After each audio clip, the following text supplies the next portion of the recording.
Bairayikkulam government LP സ്കൂളിൽ സേവന പദ്ധതി നടപ്പിലാക്കി Providence girls higher secondary school. കൂട്ട് 2 എന്ന പദ്ധതിക്കാണ് സ്കൂളിൽ തുടക്കമായത്. Election deputy collector Gopika Udayan ഉദ്ഘാടനം ചെയ്തു.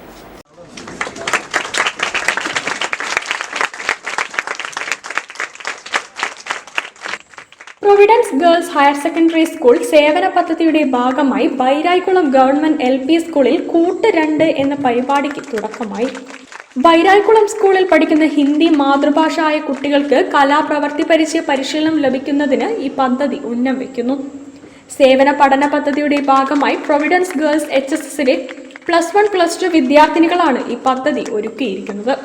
ഒഴിവു സമയങ്ങളിലാണ് ഈ പരിശീലനം. കൂട്ട് 2 എന്ന ഈ പരിപാടി election deputy collector Gopika Udayan KAS ഉദ്ഘാടനം ചെയ്തു. നമുക്കറിയാം, നമ്മുടെ സമൂഹത്തിൽ നമ്മൾ വിദ്യാഭ്യാസം നേടി വരുന്നു. അതിനുശേഷം നമ്മൾ സമൂഹത്തിന് giving back to the society എന്നുള്ളൊരു കോൺസെപ്റ്റ്, നമ്മൾ തിരിച്ച് സമൂഹത്തിന് എന്ത് നൽകുന്നു എന്നതൊരു വലിയ ചോദ്യമാണ്.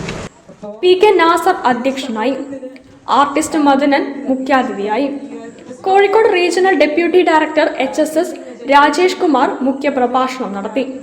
Providence higher secondary school principal doctor sister Silvi Antony പദ്ധതി വിശദീകരിച്ചു. School HM Deepthi KP, sister Celine, Sajeev Kumar, Jio Jaison, Shekhar എന്നിവർ സംസാരിച്ചു. News bureau, Kozhikode. വള്ളിക്കുന്ന് നിയോജക മണ്ഡലം ഗാന്ധി ദർശൻ